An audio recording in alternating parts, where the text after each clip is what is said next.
who's doing this magnificent show with Clovice Lewis.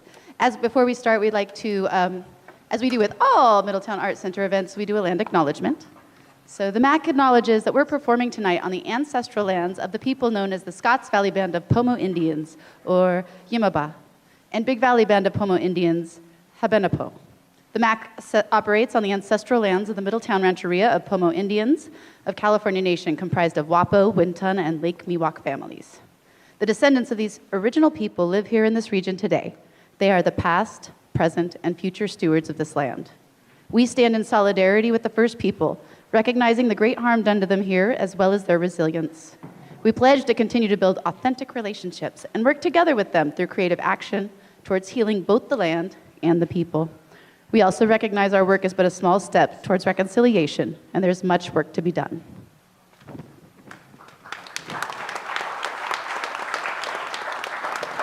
We also want to mention, in case you didn't pick this up, there's a special program for $5, and what makes it special is it has all the lyrics to the songs in it. So if you're wanting to know what's being said, go get the special fancy book. Other than that, again, welcome to Harlem Voices. Enjoy the show.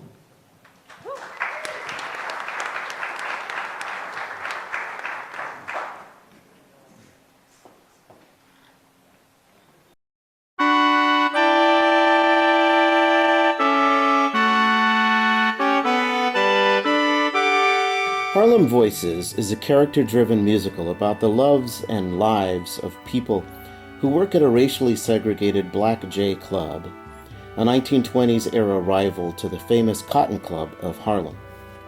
A phenomenal young black vocalist recently traumatized by the killings of her family by the KKK is conflicted when she falls in love with a white man who is a patron of the club. Harlem Voices is based on historical events and places. For example, two of the characters, Belle and Evan Carter, are survivors of the racially motivated massacre of blacks and the destruction of the predominantly black town of Rosewood that took place during the first week of January 1923 in rural Levy County, Florida. This was a time of heightened activity by the Ku Klux Klan. In fact, they had just concluded a large rally a few days before the massacre. Many members were in the area and were looking for an outlet for their hatred. The opening scene of Harlem Voices is at the Carter home in Rosewood. 10 children were in the Carter house when two men in the KKK mob kicked down the door. They were met by Evan Carter's Winchester rifle. Evan had served during World War I in the 93rd Infantry Division, fighting as part of France's Fourth Army. Because of his training as a marksman and his combat experience, the 30-year-old Evan successfully defended his family's home, which was burned down after his escape. Because their father, Joseph, had family in New York, the Carters moved there after the massacre.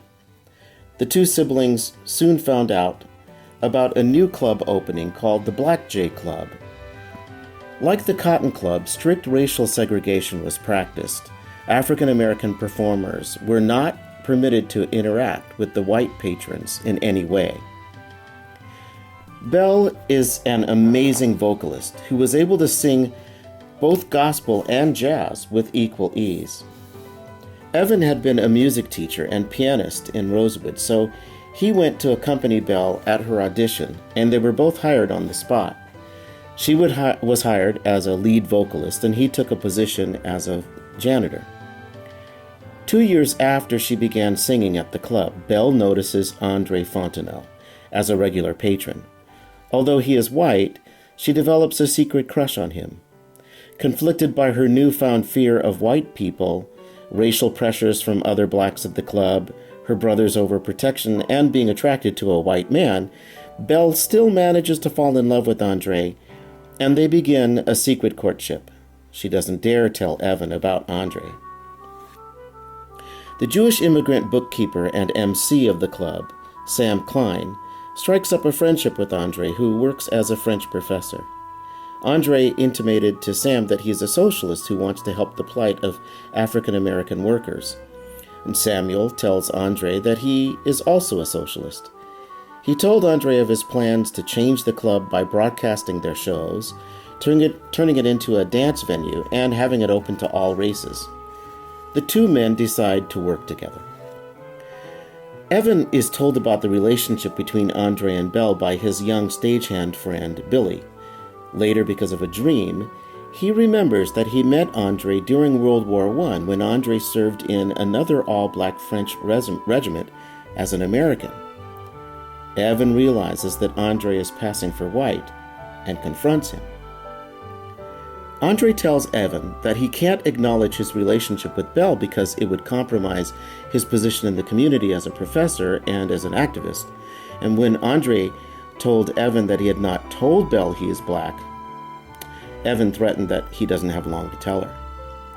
A short while later, André finally tells Belle his secret. Belle felt angry, betrayed, and hurt. She told André that she never wanted to see him again. Of course, both André and Belle were heartbroken. A while later, the club is raided by the police. The owners and the patrons were arrested. That was the first night André had been there in a long while because he did not want Belle to be distracted by him. But when an officer was a little too enthusiastic about putting his hands on Belle, André intervened. That is when he declared to everyone present that Belle is his girlfriend, and he is also a Negro. Just after that, in the next scene, David Klein, the grandchild of Samuel and narrator of the play, appears in front of the curtain, and he reads from his grandfather's diary. He tells of the events that led to 1935, which is 8 years after the raid. He tells about the repeal of Prohibition, the demise of the club's original racist owner and manager, that André and Belle married and had a son, how his grandfather purchased the club, how Sam and André formed a cooperative and acquired a recording contract with NBC. Under new management, the club is transformed into the Pantheon Radio and Dance Theater, starring the old Black J Club acts. It is the first cooperative for black performers in the United States. The NBC Blue Network contracted to broadcast Pantheon shows because of its more eclectic mix of classical and jazz influences. In the last scene, the Pantheon is happily and enthusiastically open to all races. Harlem Voices ends with the first radio show of the new Pantheon Theater.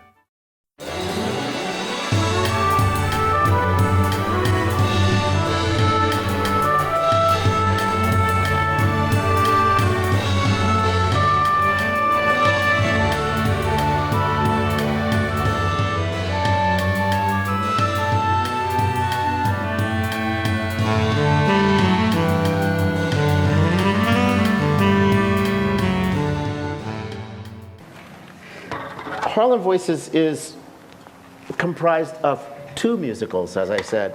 I'm actually composing a third musical.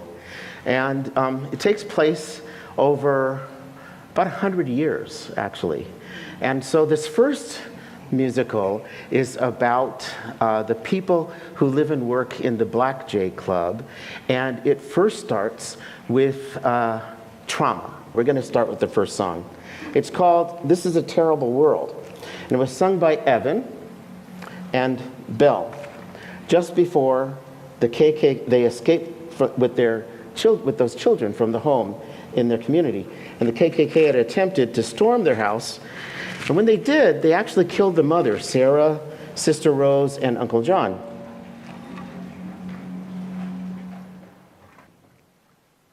Don't you think I'm scared too? That don't change a thing. Honey, you've got to go and I've got to stay here to cover you. That's all there is. Go now, run to just past the tree line. Make sure everyone is with you. Then you all run like hell out of here. Hide in the woods until it's safe. I promise I'll find Daddy. We'll meet up at the Miller's house in Gainesville, okay? We'll go, okay. I love you.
escaped, as I told you, in the break in the attack against his family's house because of the confusion he caused by his defense. And he did indeed join Belle at their Aunt Agnes's apartment in Harlem. I want to say, well, I forgot, I'm playing the part of Maurice, and who's the narrator and also the musical director of the Black Jay Club. So, this next song is called The Night They Burned Rosewood. And it's Belle's response to her Aunt Agnes's question when they arrived in Harlem. And the question was, what was it like having to live everything you've ever known back there in Rosewood?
Just a few weeks before the club opened in 1923, I had been auditioning musicians like a crazy man. I had very high standards, so I was rejecting people right and left. I composed my own music, so it was vitally important that the musicians were able to read well. We were on a tight timeline, so I can't waste time trying to teach people to play by ear. And then Evan and Belle walked into the joint. My life changed from that moment on. You must be Janet. I'm Maurice Sewell, the music director and band director around this joint. Well, my name is Janet, but I go by Belle, my middle name. This here is my brother Evan. He's come to accompany me at the audition. Thanks for being early. I appreciate that. Sorry I was detained. So you guys just moved here and you think you're ready for the big stage, Belle? Well, in Florida, I sang a lot of gospel, and I love jazz, so when I heard you was looking for a lead singer, I thought I'd give it a try.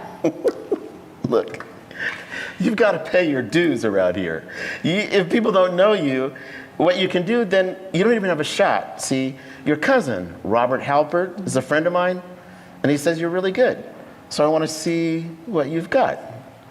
Say, Evan, you seem like a good egg. Why don't you just sit there, and I'll put a word for you for a job around here. Come on, Belle. I'm going to put you through your paces. I already like what I see. I want to see if I like what I hear. Okay, so I'm going to, normally, I'm just going to play the cello on this one. Huh? Okay. Come on back. All right. I want you to play a song. I gave you the music there. And I've seen this before. yeah, I hope not. I just composed it yesterday. You want me to sight read this? Yeah.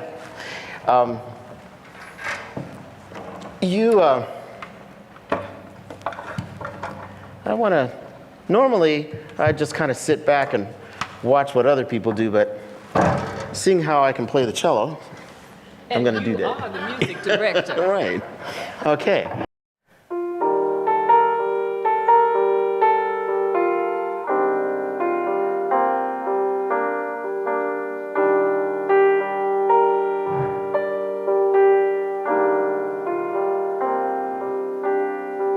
I wish I could pretend that I don't love you. I wish you didn't know just how I feel. I can't sleep at night, but it's not your fault. When I think of you, well, I just fall apart. I can't help myself. I've fallen hard for you.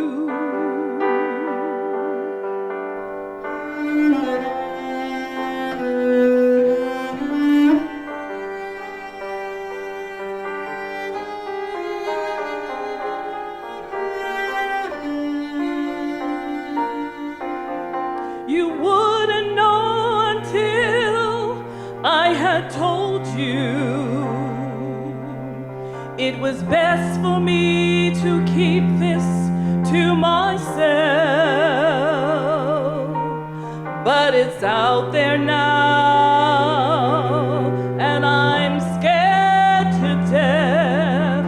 You're afraid of this going all too far. I can't help myself. I've fallen hard for you. What are we to do with ourselves? Can't put Jeannie back in the lamp. The only thing to do is to say to you, I love you. I want you. I need to be with you. So hold me and love me as much as I do you until we wake up in the morning.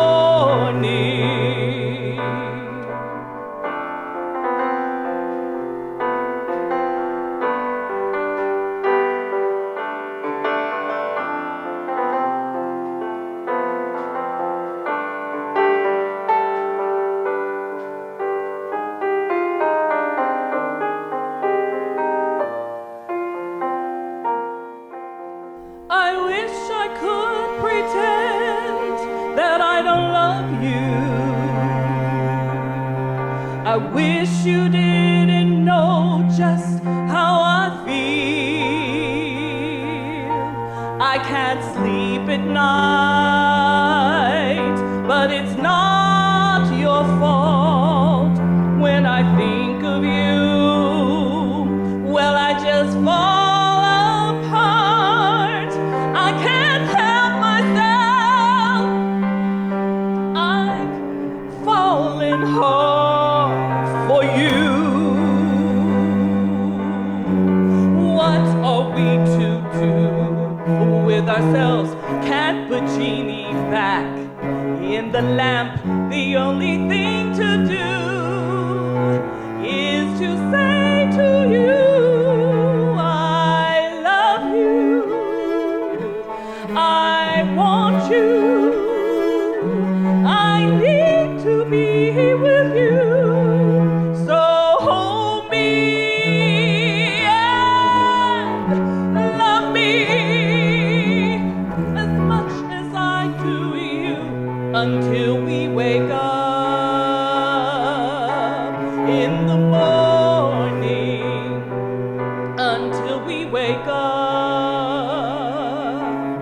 in the morning, until we wake up.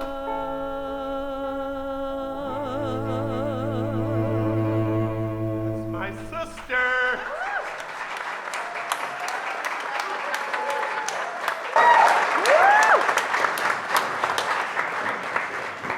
Great job, sister. It's a nice sounding cello. Thank you.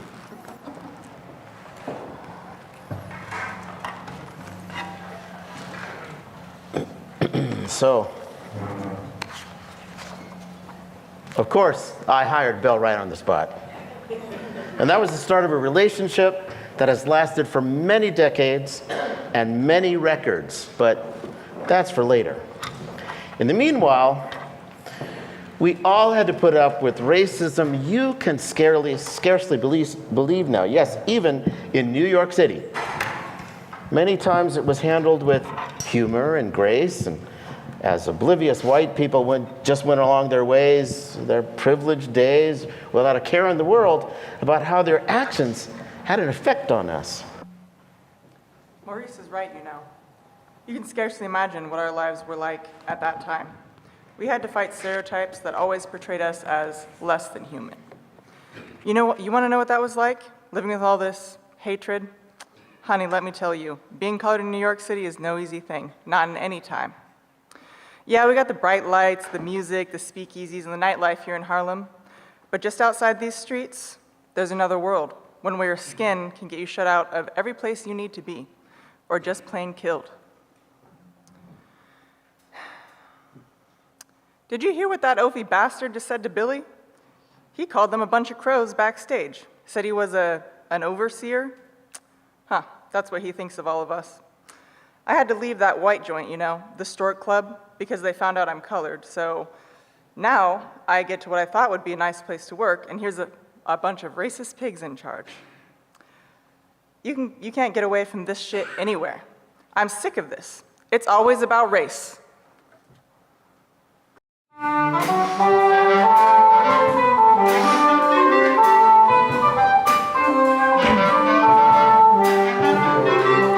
It's about race, right? It's always about race. Why? can't it be about shoe size? Or why can't it be about the color of your eyes? Why not have the source of all our problems be whether you eat garlic all the time? Well, we can't have that because the Italians can't be the source of all our problems. The Italians have enough troubles of their own. It's about race, right? It's always about race. Why can't it be about the color of your hair? Why not have the source of all our problems be whether you have a mane of red hair? Then you'd have to hate the Irish. Well, we can't have that because the Irish can't be the source of all our troubles. The Irish have enough troubles of their own. It's about race, right? It's always about race. Why can't it be about the size of your toes? Why not have the source of all our problems be if your toes are too big for your feet? Then you'd have to hate everybody. Well, we can't have that because everyone can be the source of all our troubles. Everyone has enough troubles of their own. It's about race, right? It's always about race. Why is everything about race? The race of a person means a whole.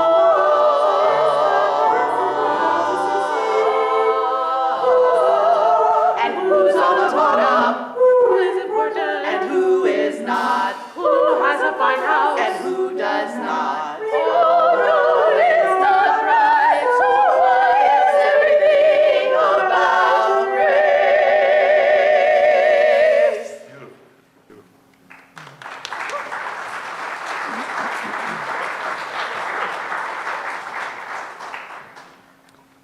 Music tells the story of our people.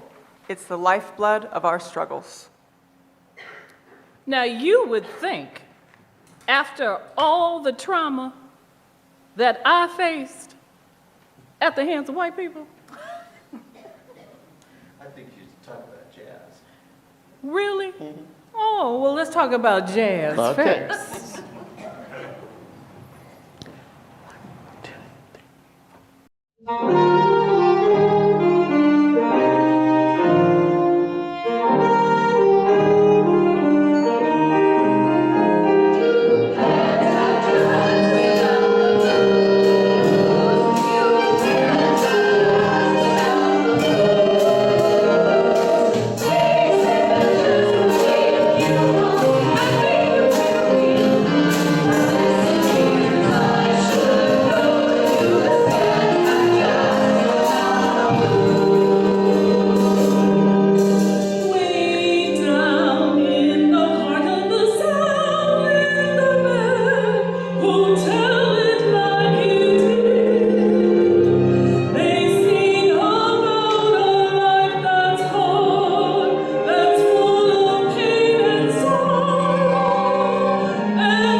as I was saying before, you would think that after all the trauma that I faced at the hands of white people, after all the daily doses of racial hatred scooped out like melting ice cream every day, after the abuse from management at the Black J Club, you would think I had had enough of white people, right? Well, guess what I did?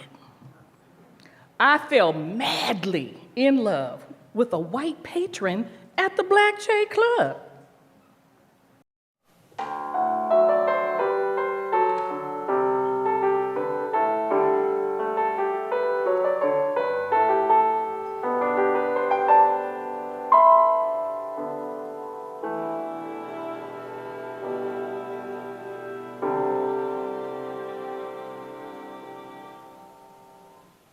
I see him sitting across the floor, the way he looks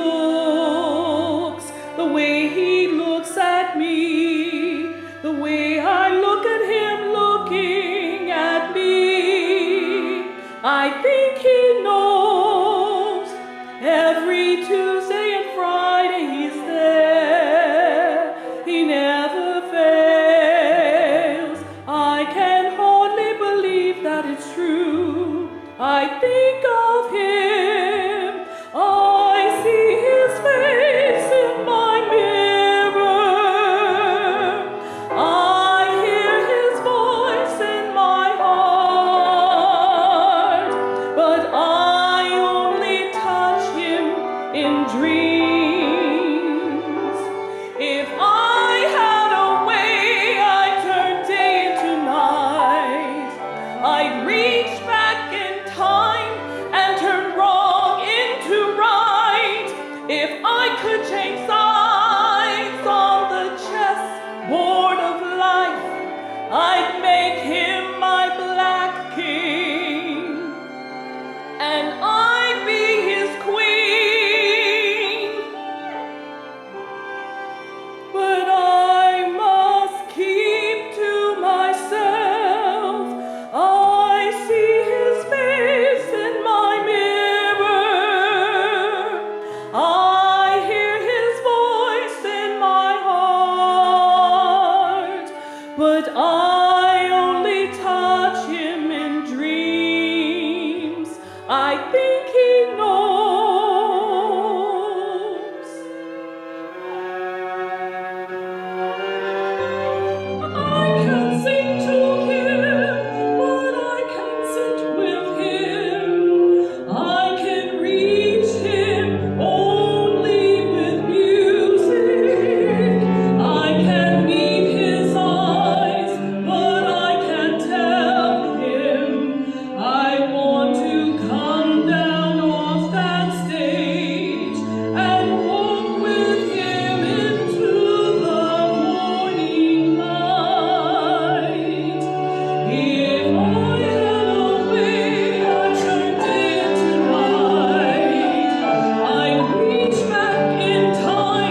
Well, you know, it's not like he's a regular white man. He's French. He doesn't understand our ways here. He's cultured and artistic, a deep thinker. And well, he's all those things. And right now, I see the way he looks at me from the audience. Those beautiful dark eyes and his accent. I'll meet him someday. The fact that we are different races won't mean a thing to him. Maybe I'll fly away with him to France.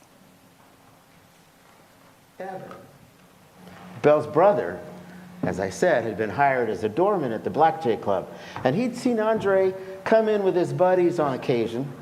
Well, I can tell you what a mess it would have been if Evan had found out what everyone else at the Black Jay Club had come to know after a while.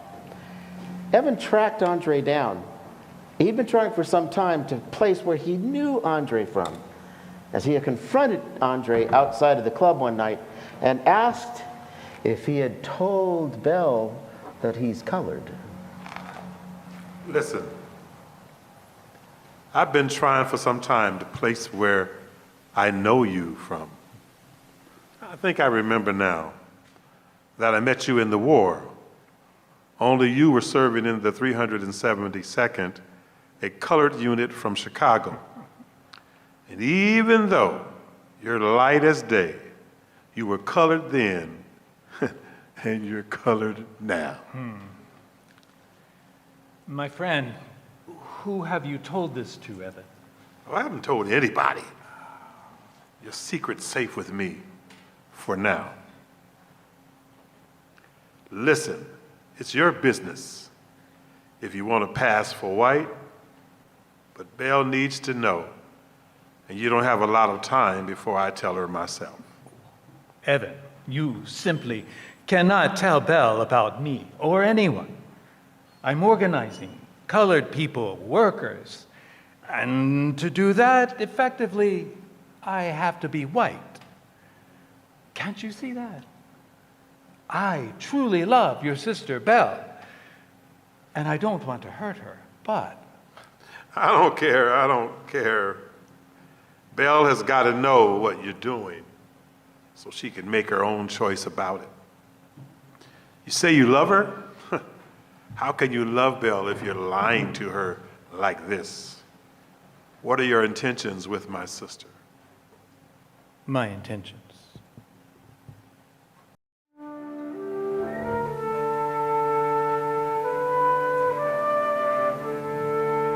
You ask me about my intentions, as if I could put them into words. My words are the worst messengers. They fail me whenever I tell them to open the door to her heart.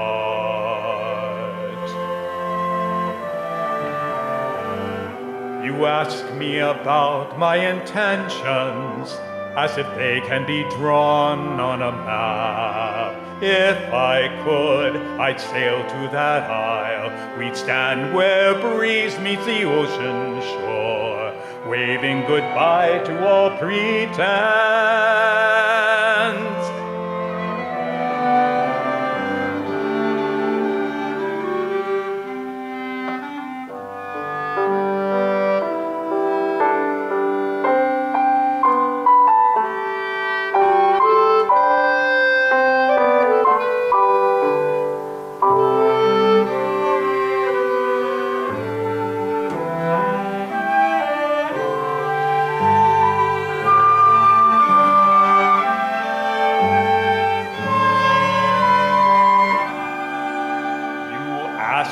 About my intentions, as if they were wings with which to fly.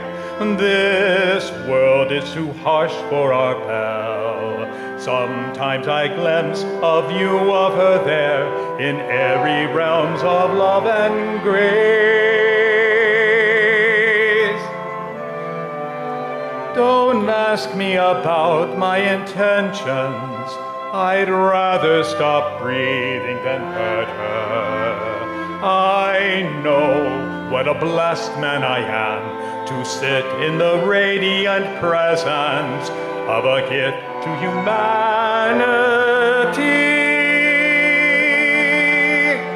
You ask me about my intentions, I'd rather stop breathing than hurt her.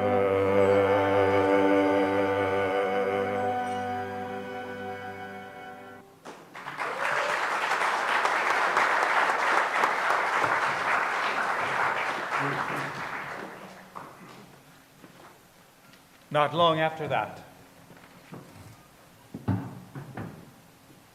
Belle and I sat on a glorious day on a beautiful park bench, and we talked about how our love might endure, if it could, in the idiocy of this world.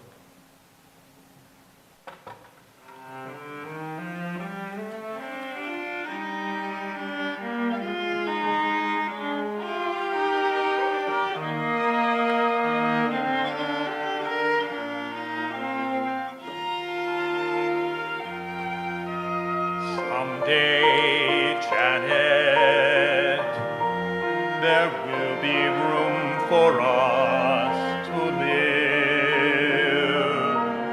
Then we can spread our wings and fly. Someday after the winds of change has blown across, the small-minded people we'll love. In 30 years or so, they say, the world will see how blind it's been. And then my love will fly away to lands we've dreamed but never seen. And then my love will share the hope we've had to hide from them. Till then.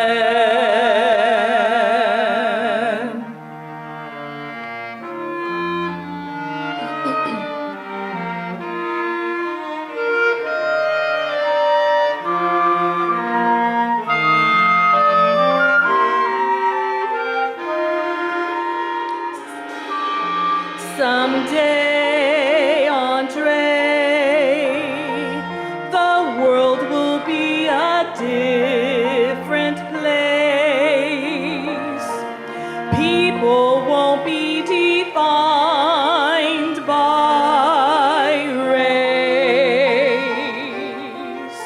And in that world, it won't be very strange at all to love another for their heart. In 20 years or so, they say, the world will see how blind it's been. And then my love will fly away to lands we've dreamed but never seen. And then my love will share the hope we've had to hide from them. Till then.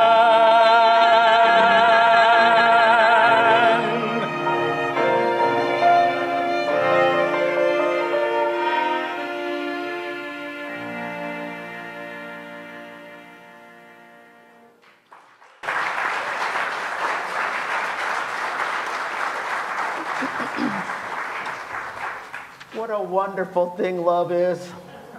André finally thought, because of this, it was time for him to reveal his secret and tell Belle about his past.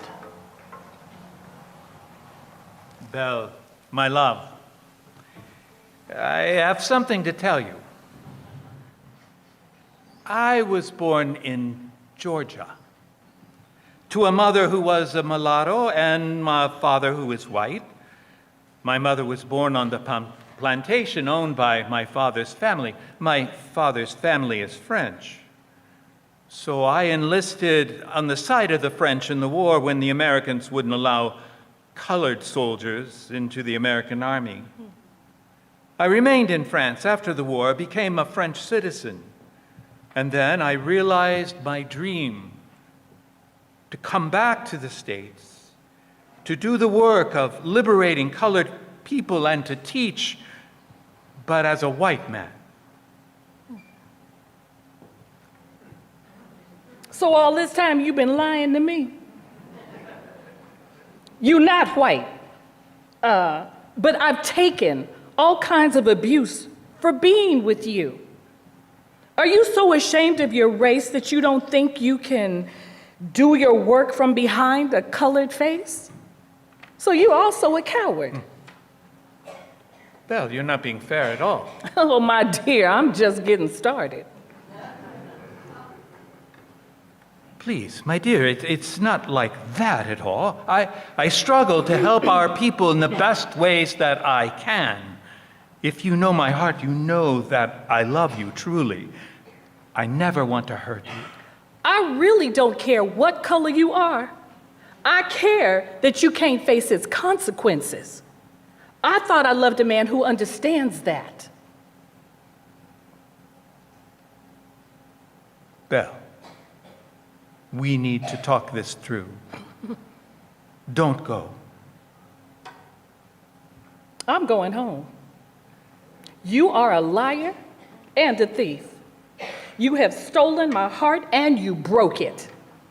So don't follow me or I swear I will scream. I never want to see you again.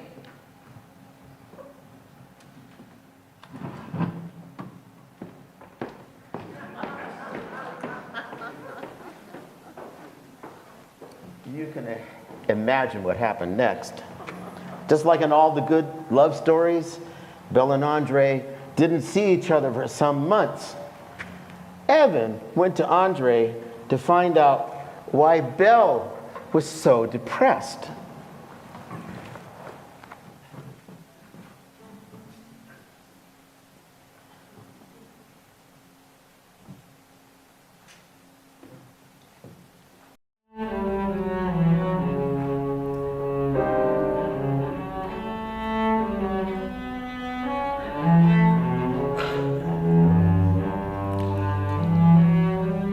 She sits alone in her room. I've never seen her like this. A broken heart is a terrible thing. It has no sense of time. The color has left her life. Only shades of gray remain.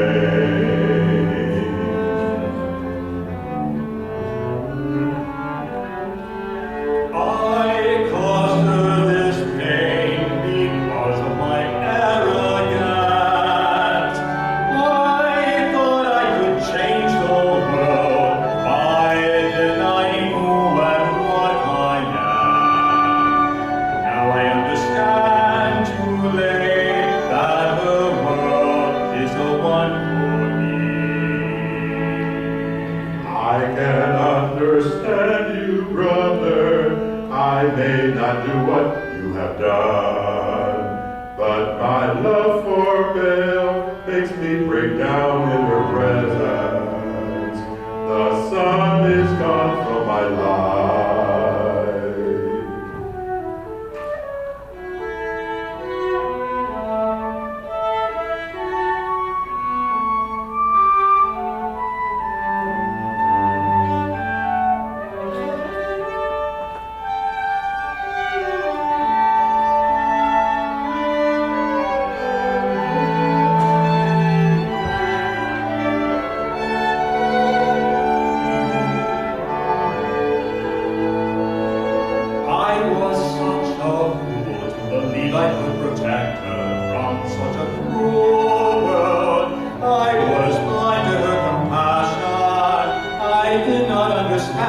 resilience. I could not see our love for people. Outbreak an era then. But if I had a way, I'd turn day to night. I'd reach back in time and turn wrong into right. Because I switched eyes on that chessboard of life, I lost my perspective. And I could not see the world I was changing would not change for me. I will win her back, and I have a way.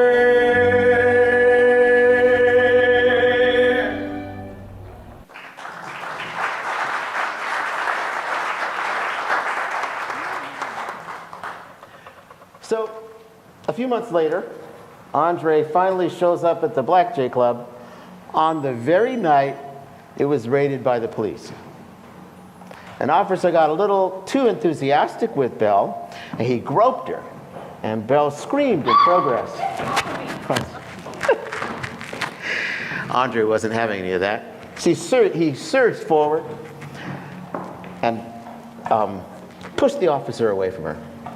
He said, "This woman is my girlfriend. You keep your hands off of her." And the cop said, "This Negro woman is your girlfriend?" And to that, Andre replied, "Yes, she is, officer, and I'm a Negro too."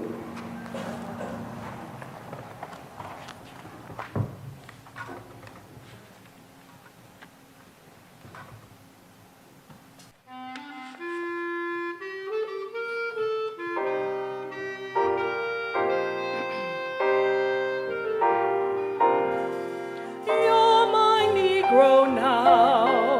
How can that be? Was it a slip of the tongue or a real thing you just said? I said what I said. How can that be? I can't imagine a life without the warmth of your love. You're my Negro now. How can that be? Will you let your pretense go to be with the rest of us? I did what I did. What does this mean? I was blind to my own fear that I had to fight alone.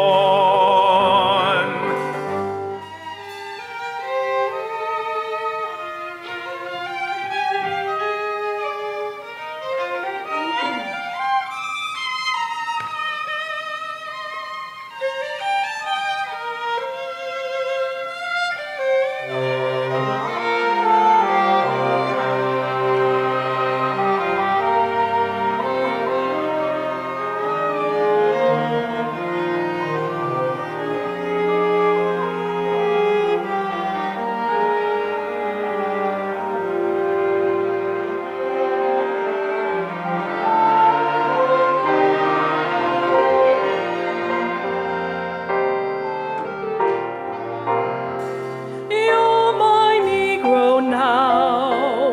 How will we change? Are you the man that I love? Can you be true to yourself? I am what I am. How will we change? I am the man that you love, whether I am black or white. You're my Negro now. How will we live? Can you still make a living at the university? I'll work as I work. How will we live? We will always find a way. as long as we're together. I'm your Negro now, for better or worse, for rich or for poor, in sickness and health, at destiny's door. I love you no matter what. We'll face the world together. I can't imagine living my life without the grace of your touch, or waking each morning without you.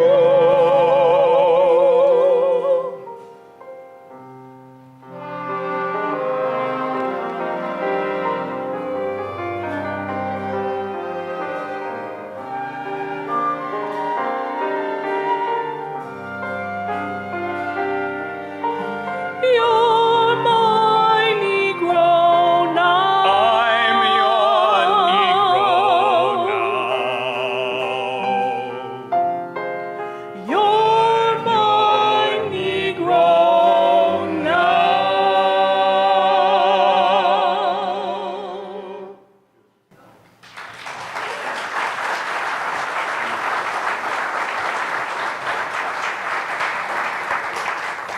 Of course, Andrés is hauled off to jail after that, but not before he and Belle make up right then and there before God and the whole world.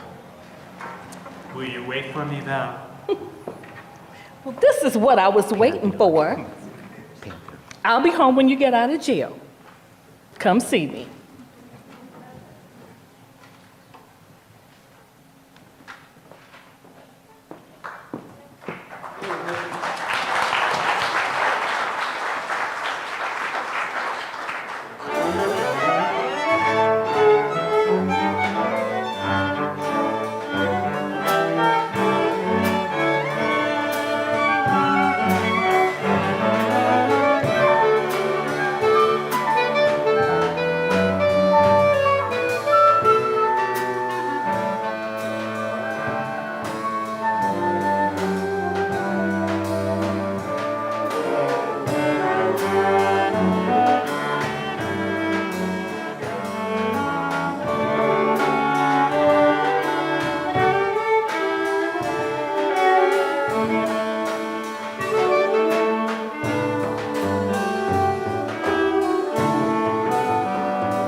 Welcome back. I understand that we have a movie to introduce the second act.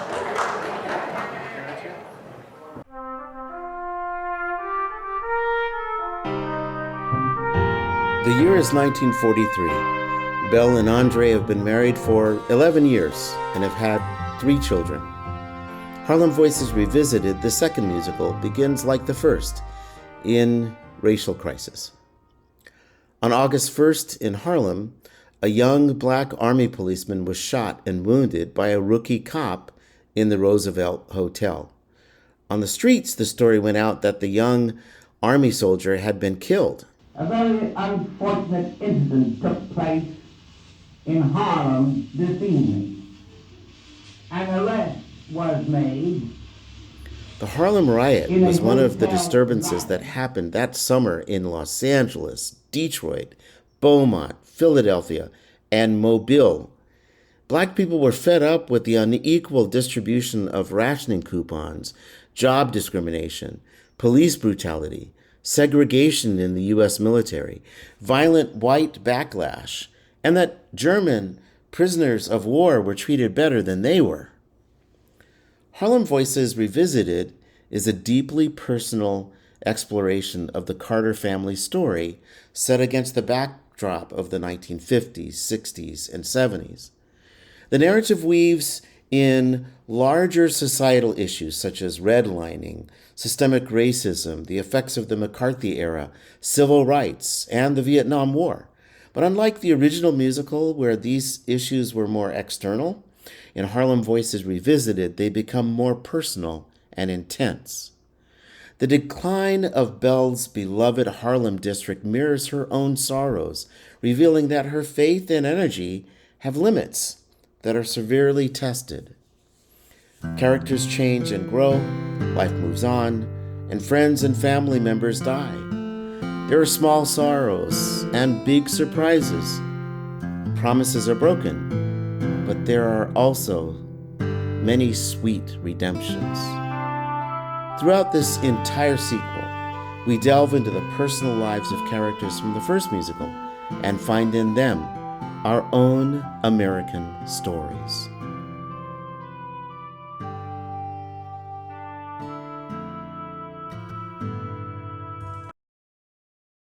I actually wanted to introduce my parents before that movie. My parents and my sister Ingrid are here now, and I would like my people to stand. My father, 91 years old, my mother, 90 years old, and my sister, Teresa.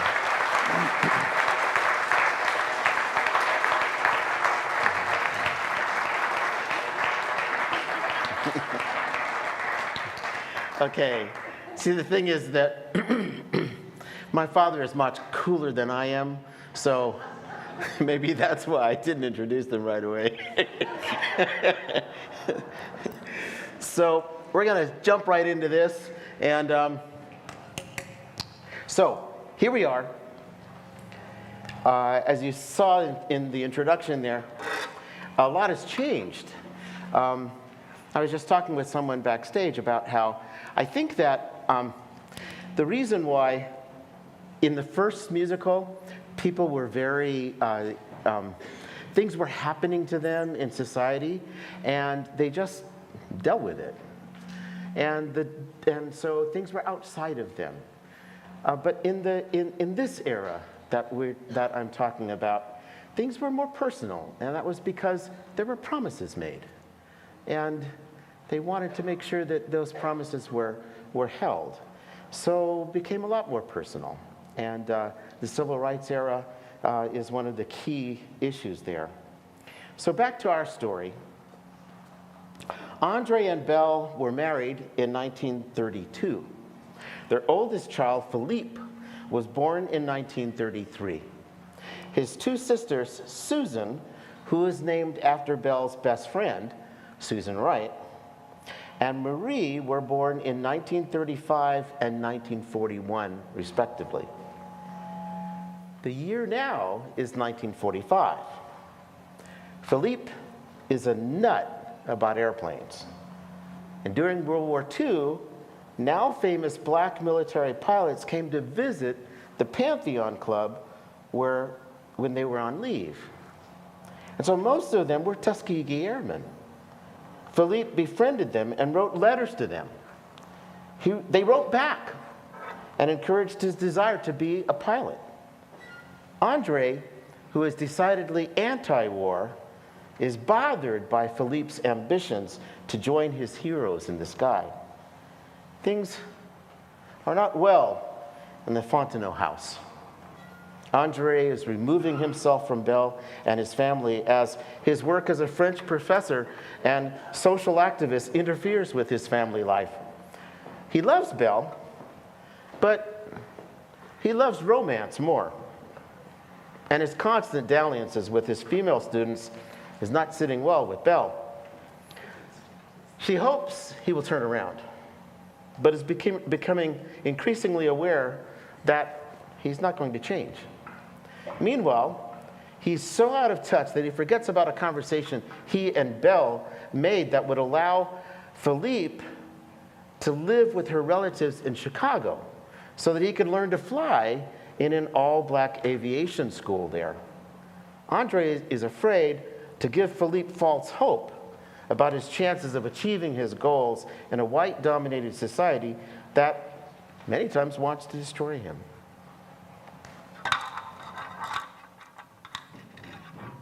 Belle, what makes you think any Negro boy has a chance of getting a pilot's license?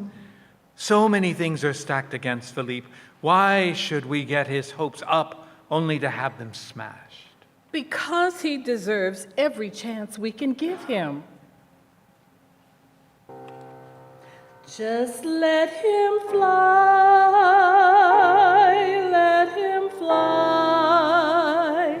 up to the sky, let him soar. I cannot tread where he goes, I want to see him happy, so let him fly. I know the world isn't kind to boys like him. It is cruel, giving him hope for a future, telling him it doesn't matter that he's a Negro, when every person is valued for what they can do. The chains of race and hatred binding us will fall away. Just let him go, let him go, where people do what he does. That is the place he belongs. It isn't here with us, André, so let him go. The future is where he lives. He'll make a mark in the sky. After the world is at war, when men like him will be needed to blaze a new path, when every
Look, I'm not trying to stop him. I just think we need to be realistic about his chances. Did you know that Susan is writing and singing her own songs? Maurice is working with her. He's even arranged a few for the band. I've heard her music, and it's really good. Okay. Well, I'm sorry. I've been really busy with my union work, and on top of that, the work I have to do to remain teaching at the university. And I'm so close to tenure, which will be good for the family. And by the way, I'm sorry, but my work is important too. It's always your work, André. At night, I can't even get you to touch me because you're too tired from all your work. Or you're thinking about your work. Or you've got to go to work. That's not fair. No, it's not fair. It's not fair that I have to compete with your work to have any romantic time with my husband.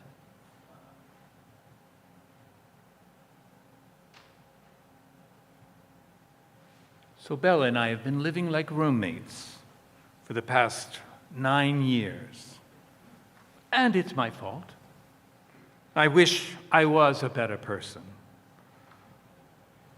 But I can't change who I fundamentally am. I'm sorry to hurt Belle because of my flaws, but I'm under a lot of pressure at the university, and I've been getting attention from McCarthy's Committee on Un-American Activities.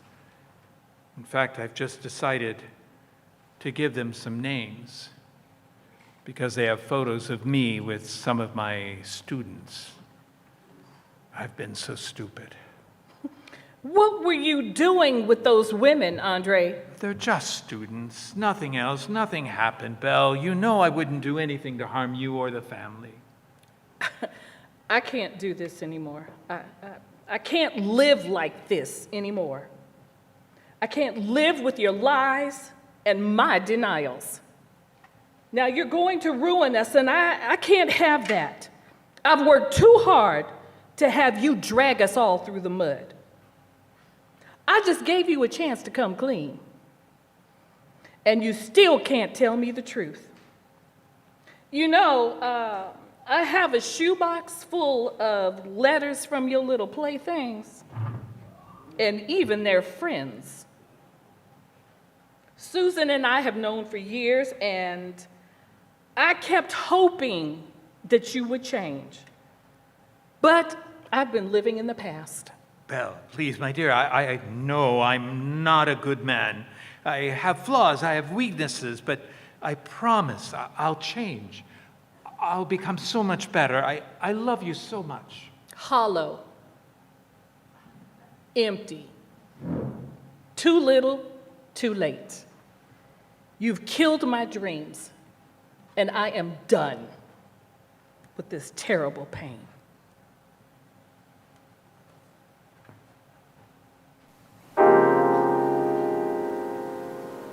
The dream is not the dreamer. The song is not the music. The heart does not beat time. I know colors you can't imagine, canvases washed in pain, eyes too accustomed to the dark. Your voice no longer soothes me. Your heart does not reflect the love I had for you. When did winter become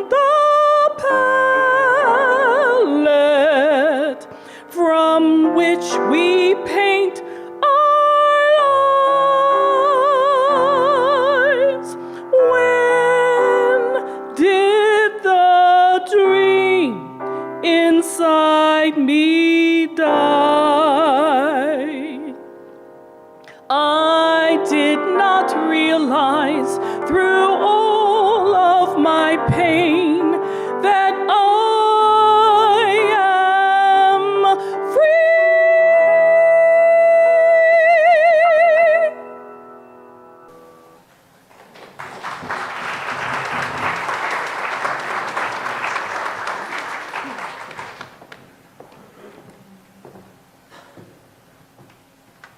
So Mom and Dad split up 2 years ago. It was for the best. They're both happier about that. Someday, people will look back at 1956 as a turning point.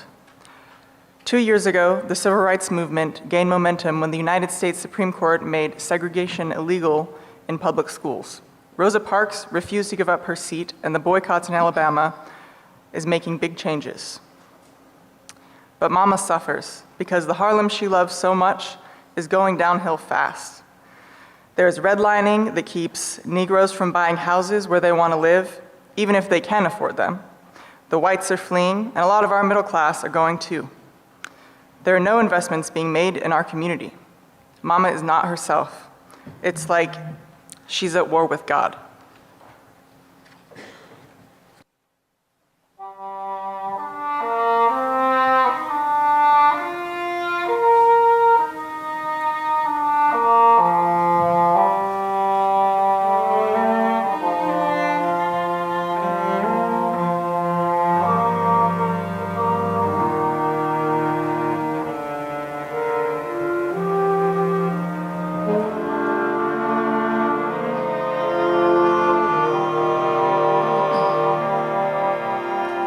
God, you must be sleeping.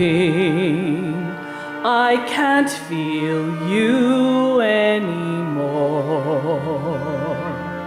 There is so much injustice and hatred. Do you even care? It seems like you don't.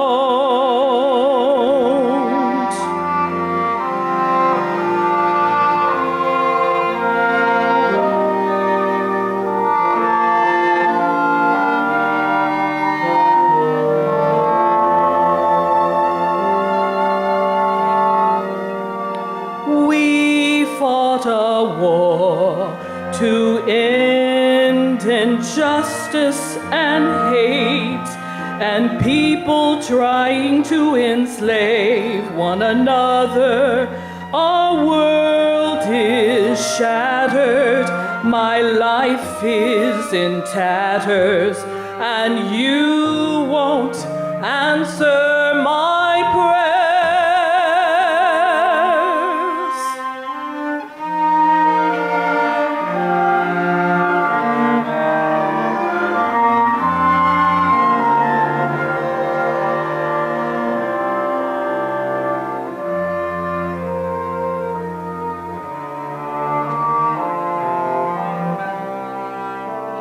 God, you must be sleeping, 'cause the world is spinning away. There on your throne in heaven, I used to have your ear. I can't hear your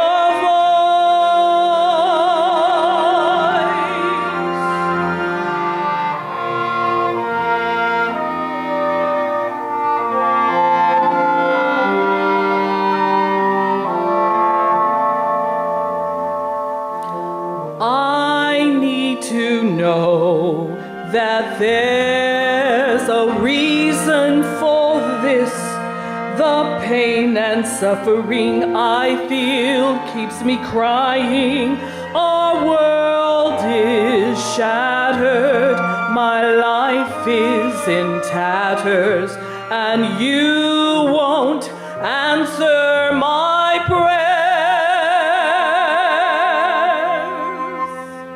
God, you must be sleeping.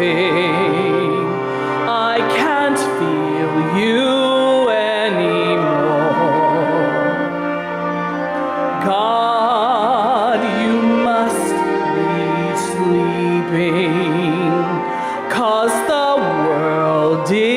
is spinning away.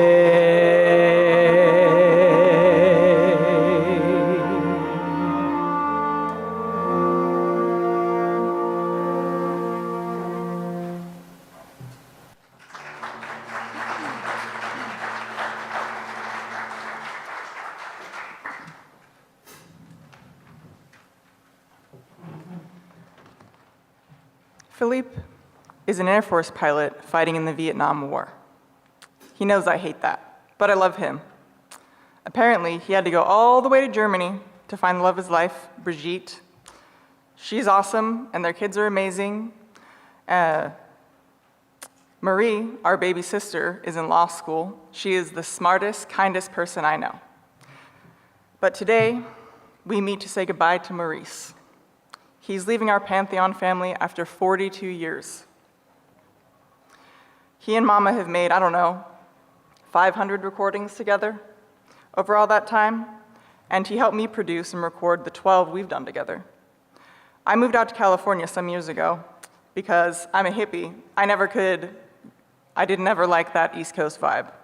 California's a lot freer, a lot better place for people like me who like to color outside of the traditional sex roles. Anyway, I wrote and orchestrated this song called A Better World. It will be on the album Maurice is producing for me. My thanks to the band, who is always so gracious to play what I scratch onto their music paper. There are those who say the time for love has passed. They believe humanity has reached the end of the road for compassion and caring.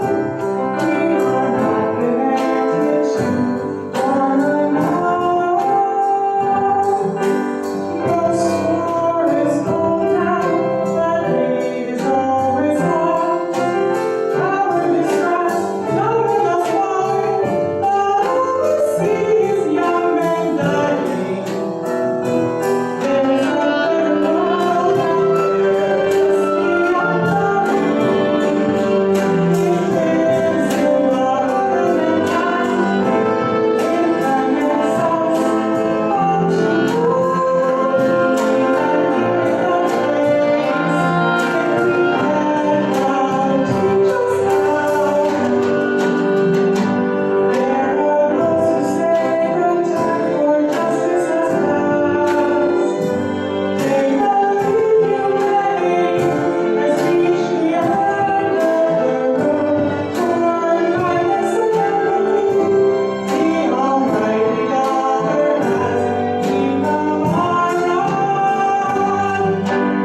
It leads us unhurried and endless toil. We wait on Him, trusting in glory, inviting us to see our new world. There's a better world out there, just beyond our reach. It lives in the heart and mind, it connects us all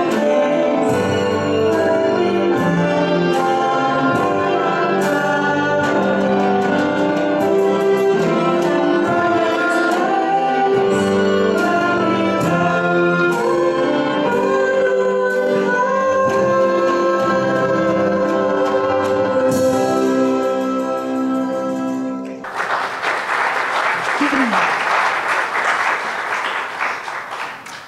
I've had to come back from my beloved San Francisco. Just a few years after Maurice's retirement party, Uncle Evan passed away. In many ways, he was more of a father to me than my own father. It turns out, though, that Uncle Evan had amassed an astonishing fortune over the years. It was his way of getting revenge for the destruction of Rosewood he secretly held the mortgages of all the white people in the next town over, called Cedar Key. He also used his fortune to secretly support our family and the Pantheon Club. He wanted to make sure we benefit from intergenerational wealth the way white families do.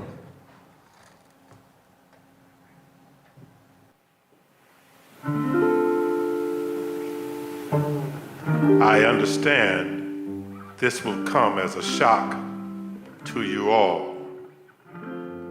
You're probably gathered here today because I've been hit by a bus. I have a will for a long, lingering death, but this one is for a short and sweet one.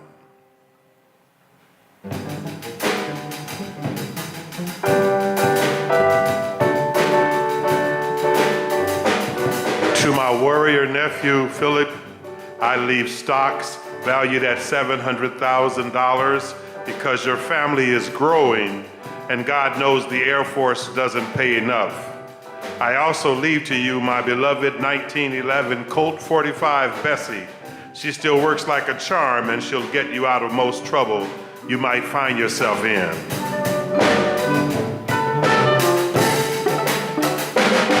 To my songbird niece, Susan, I leave cash of $200,000 and stocks valued at $300,000. I also leave my record collection valued at over $50,000. Hold on to that, baby. I have recordings that will be very valuable in the future.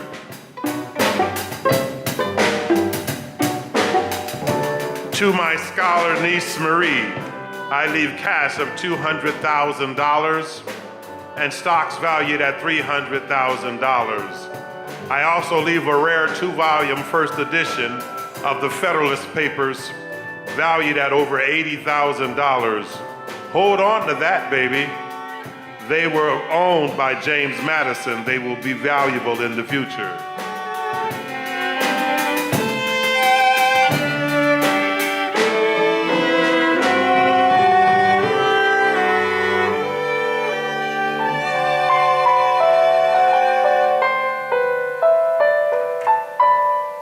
To the children yet to be of my nephews and nieces, I leave a trust fund of $1.5 million to be administered by Samuel and Belle and any successor of their choices.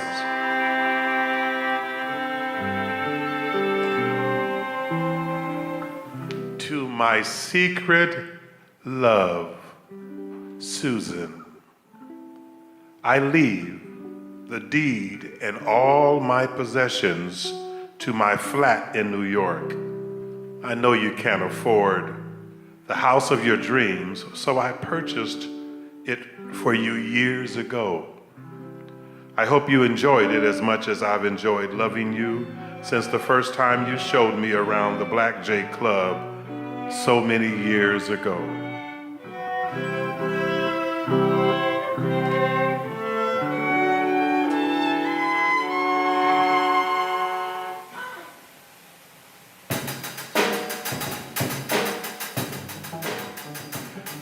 To my heart of heart, Belle, I leave cash of $2 million and stocks valued at $3 million.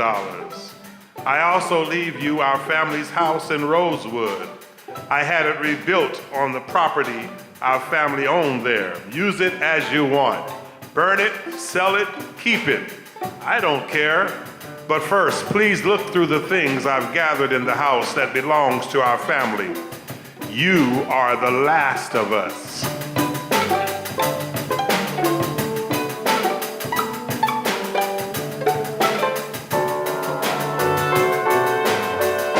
To you, my family and friends, I love you all. You have no idea how my life has been enriched by you. I have no complaints. I just wish I could have lingered longer. But I guess living until 1966 isn't too bad. I love you all.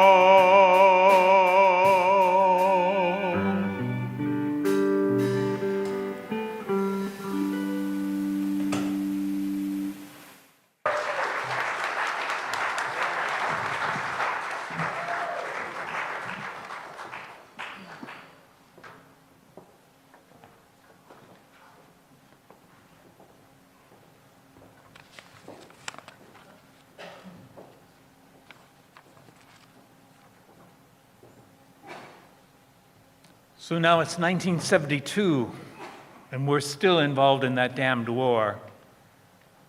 And it took our son, Philippe. I'm so worried about Belle. She's taking his death really hard.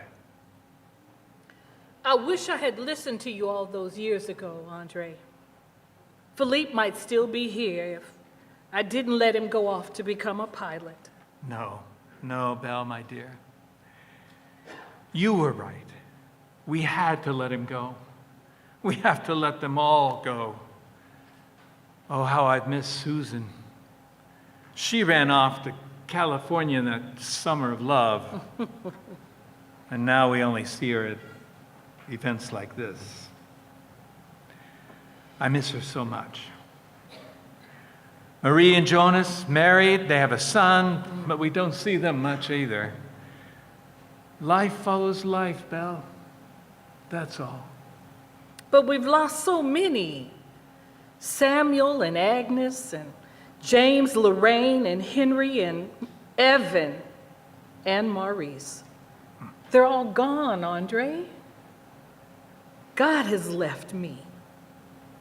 I feel empty and sad. I believe that God is dead. It's like for the first time in my life, I see that he never existed. All the failure and decline around us and the suffering and the heartache. The club is dying, André, right along with Harlem itself. Not even Evan's money can save us. I'm so tired of fighting. I'm tired of our friends dying. Now I've lost my son, Philippe. I feel like I've been stabbed in the heart, and the dagger is being held there by God himself. What a terrible, cruel world this is.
I'm sorry to hear that, Belle. Your faith has always been an anchor for you. I just don't understand why God would allow such sorrow to exist. Our family and business are wiped out, André.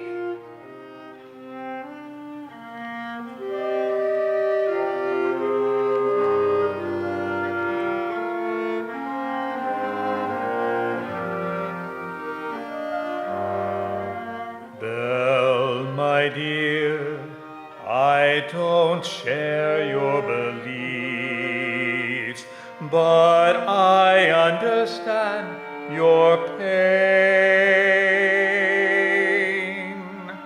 It's not easy to find hope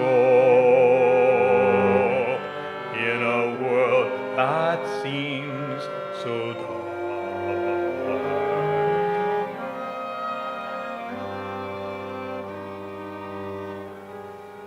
Thank you, André.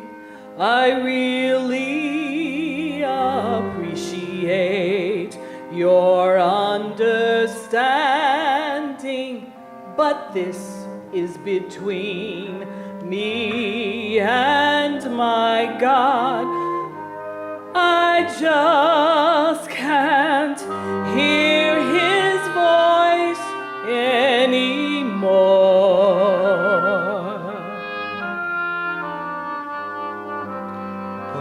But maybe we don't need God to find hope.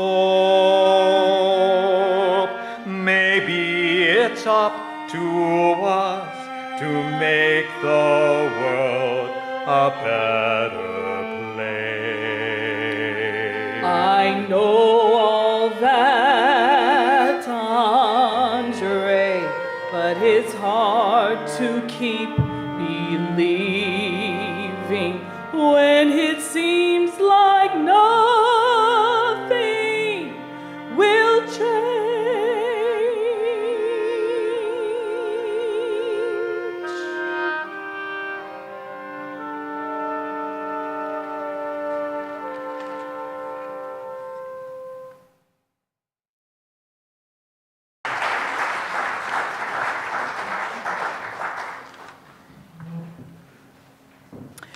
Well, it's wonderful to be back where I started. This day, April 17th, 1976, is also a sad day. Yeah, this is our last concert after 53 years. We're closing the doors for good next week. No more Pantheon Dance Club and Dinner Club. No more staying out too late.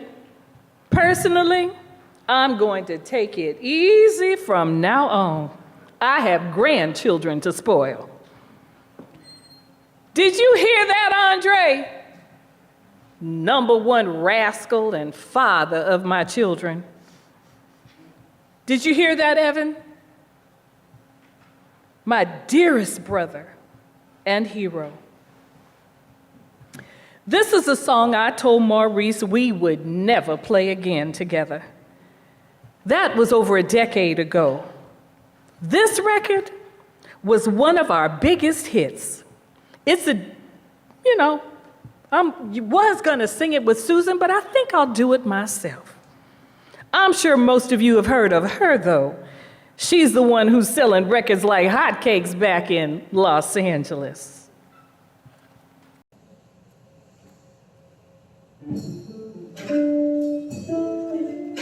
It rained the day before, the sky still sparkled with promise. Children on the playground shuffled through golden leaves as they hurried from a seesaw to a merry-go-round.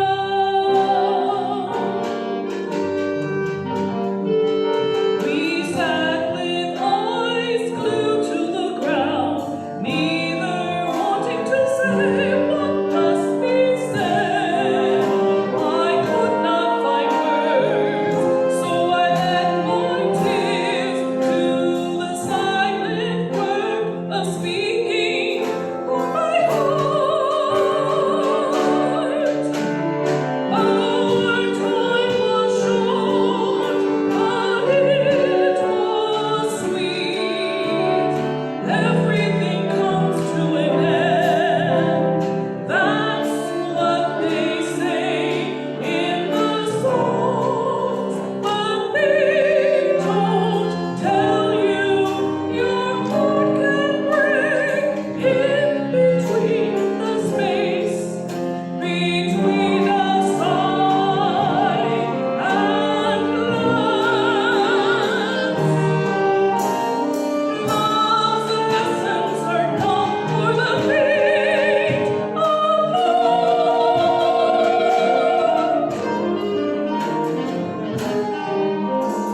Love's lessons are not for the faint of heart.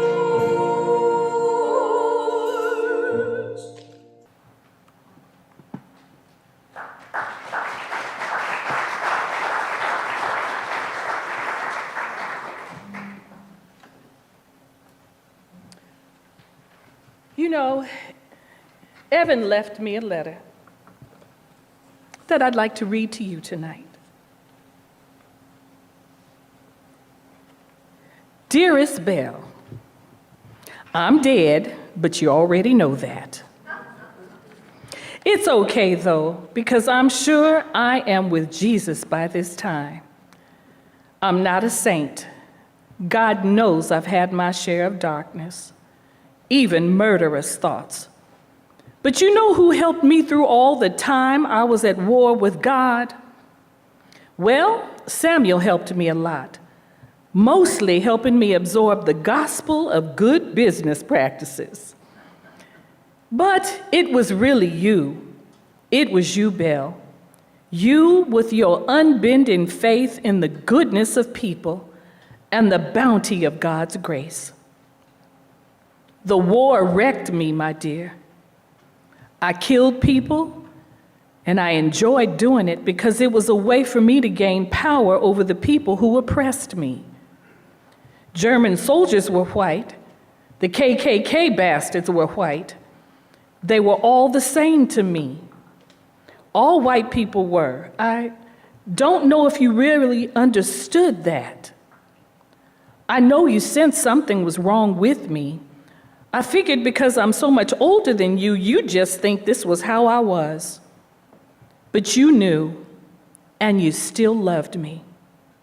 It was that love, that always unconditional love you showed me, that modeled the love God has for me and the people I blamed and hated and wanted to destroy.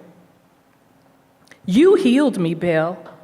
You didn't know it then, but you healed the broken, ripped open me that was so enraged by the cruelty of racism and hatred that I couldn't see beauty in this mixed up world. But then I always saw God in you, Belle. You have always been the beauty I craved in this terrible world. Later, it made me so sad to see your faith in the goodness of humanity fade while mine was increasing.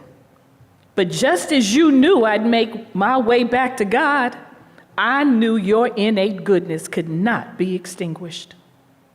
I knew it would just be a matter of time. You know, God has infinite patience. So let go of your disappointments and frustrations about Harlem and our family at the club. You should never need to worry about money for you and the family, so just let it all go. You've struggled enough.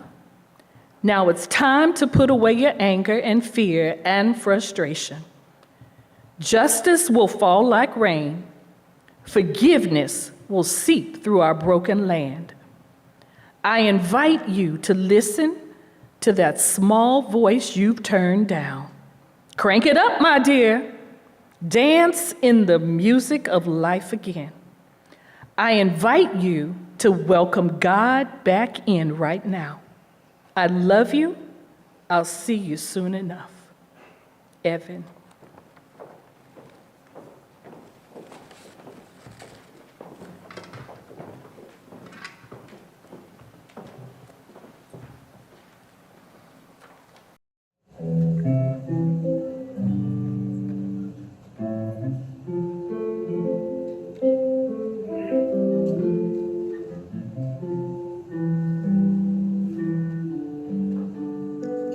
Welcome back, my God.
Racism must be stopped by blood. We can touch each other's soul. We don't have to really share. If we don't face the kind of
Thank you. April Wright. Belle, our Belle. Ben Myers. Samuel. Reginald Finley. Evan. Blue Ryan. Susan. My Divas. Leo Cavanaugh, guitar. Carolina Cavache, piano. And now, this is when I normally say, and the orchestra, but you know, am I right about this? There's a most valuable player? Yes. Okay, MVP. Sophia Beckett playing cello. And the wonderful orchestra. Okay. Now this concludes the musical part of our presentation, and because it is a humanities presentation, I have a few words to say about what's just happened. And I want to thank you for being with us. Thank you for witnessing, listening, and feeling Harlem Voices. After I say what I'm going to say, we're going to have a period of discussion, because that's what we were basically contracted to do. Well, this project was born of reverence. Reverence for the stories of Black Americans whose resilience, brilliance, and humanity flourished even when, as you saw, democracy itself failed them. It was created to shed light on that history, not to glorify suffering, but to honor survival and the truth. And in a larger sense, this work, which poured out of my body and soul, honors the universal story of how humanity is resilient and beautiful, even in the face of the severity of tests we face in this world today. Amen. And that work was supported at first by a government that claimed to believe in the value of the humanities. The Humanities for All grant from California, a partner of the National Endowment for the Humanities, was more than money. It was a promise that in America, art and history still mattered, that storytelling still mattered, and that truth still mattered. But that promise was broken. On April 3rd, just 57 days ago, the present federal administration, with a single stroke, defunded the National Endowment for the Arts and defunded the National Endowment for the Humanities. Across the country, every project in process that was funded during the Biden administration, projects designed to educate, illuminate, and preserve what's best about who we are, all those projects were abruptly canceled. And Harlem Voices was among them. The administration not only withdrew all follow-on funding from projects like ours, it did it in an indifferent and calculated contempt. It was a move that said, your art is tainted, your story doesn't matter, your history doesn't count, your truth is inconvenient. In short, it was a tactic of erasure, an attempt to bury the voices of all of us in America, all the years we spent uplifting those voices. And for a moment it worked. I won't lie to you, our hearts sunk. Our team was devastated. We lost $18,000 that we needed to complete this project overnight. And we questioned whether we'd go on. But then something extraordinary happened. You happened. The people of Lake and Mendocino counties happened. People all around the country, and at least one person I know in Panama happened. Artists, teachers, activists, neighbors rose up, not with rage, but with resolve. Through GoFundMe and Faithify, you gave us $16,500.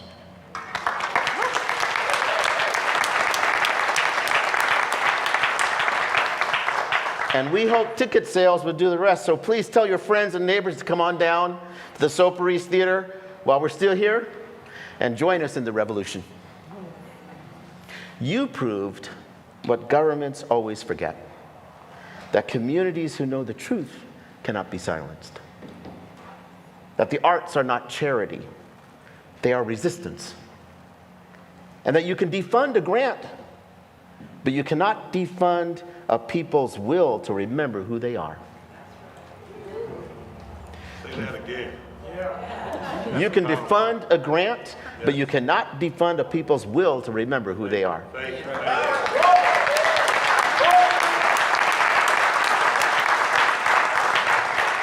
And this intent to control the arts, Yes, sir. it may be aimed at our wallets, but the true target is our memory, Right. our legacy, our humanity. And yet here we are, singing together, embracing each other, making art, and telling the truth. And we've been told in the polished language of the past that humanities promote understanding and connection. But lofty words cannot replace lived courage. Communities make the humanities real. And it is this community, rural and underestimated, that proved just how vital the arts remain in an era of sanctioned distortion. This experience has revealed what we always knew, that the humanities are not optional. They are essential. They are not neutral. They are tools for justice. And they're not for sale. Right. So I ask you tonight to hold on to one thing. Our history is not theirs to erase. It is ours to remember, to defend, and to proclaim. Thank you for standing with us.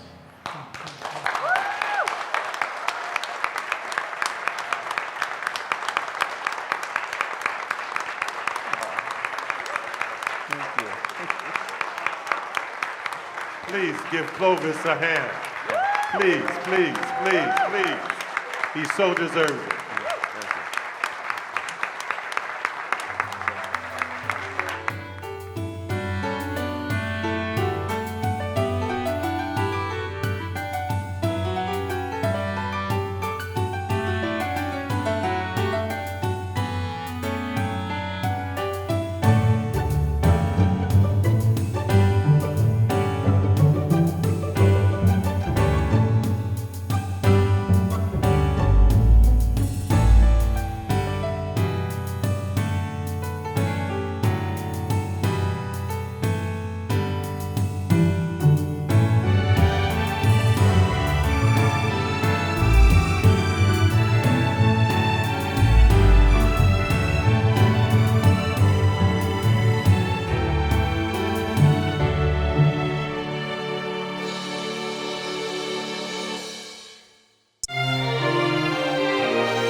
This production of the Harlem Voices Revue attempted to provide as much a sense of the breadth of the two musicals as possible. The 18 songs in the review only feature 4 of the main characters. In all, there are 33 characters in both musicals. And these characters sing a total of 36 songs. Other music such as entr'actes and other non-vocal pieces total an additional 12 pieces. So the musical universe of the combined Harlem Voices musicals is quite large. At this time, the only way to get the full story is by purchasing the books at Amazon.com. Now, as I stated in my closing remarks delivered at each of the 3 final performances, we exceeded our funding goals and produced the shows, mostly with the support of donors from our online funding campaigns, local organizations, and ticket sales. All the hard work and dedication that went into the production ensured that Black history, music, and artistic truth remain center stage where they belong. My thanks to California Humanities, who did all they could to support the arts and humanities in an increasingly hostile political environment that seeks to control the artistic soul of our nation. I wish to thank Lisa Kaplan, the director of the Middletown Art Center, and her volunteers and employees who worked tirelessly to bring this project to fruition. Thanks to Tom Ganung and the Allegro Scholarship, among many other local organizations that helped out. Thanks to Philip Lenberg and Mendocino College for providing my ragtag orchestra with a place to perform. Many thanks to Emily Ray, another conductor and friend who was tremendously helpful in my search for solo vocalists. Thanks to Sophia Betancourt and the Unitarian Universalist Faithify Network for providing us with a final funding push when we needed it. I also thank my friends who provided accommodations during the 3 months I stayed in California in 2025 to produce these performances. Linda Laskowski, Denise Rushing, Loretta McCarthy, Pam Miracle, and the Noble family. I especially wish to thank Tom Clement and Sabrina Klein Clement, who so graciously offered their lovely home to me in Clear Lake in Kelseyville for many weeks. The house was restorative and peaceful, allowing me the privacy and comfort to create and meet many challenges in a much more relaxed state than I would otherwise.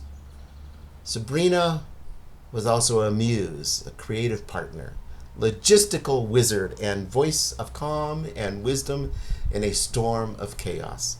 Thank you, Lisa and Sabrina, for your unwavering support. Special thanks to my friend Dr. Susan Mashiyama, who heeded my desperate call for someone to sing the part of Belle for the February 8th and March 8th concerts. Susan stepped in and heroically covered the part, garnering my undying gratitude. Of course, with a project so logistically complicated and challenging, there were inevitable withdrawals, reneging on commitments, miscommunication, and in our case, the United States government itself broke its promise to fund our project. That said, I want to extend my deepest condolences to the family and many friends of my dear friend and longtime colleague, Joel Cohen. He was playing the first chair cello in our final performances. You can see him playing on video recordings of the first night. He was preparing to drive to the concert on Saturday, May 31st, but suddenly passed away in his carport. Joel will be sorely missed. Joel and I were part of a chosen family of cellists who have played together and loved each other for decades. Sophia Beckett, one of my students and one of the newest members of our family, exemplified true musicianship on Saturday night. Break character for a little bit. That's what you call musicianship. Yeah. Dr. Brian Hansen, another brother, sight read Joel's part for the final Sunday performance. I am blessed to have had the support of the musical community of Lake and Mendocino counties for many years. The Unitarian Universalist community of Lake County, whose members also committed their homes to house musicians and they donated to our cause, has been a spiritual community since 2001. Finally, to the larger community of citizens of Lake and Mendocino counties, I offer my sincerest thanks for providing me and my wife Carol with a beautiful place to live for 25 years. God bless you all, and I hope to see you again.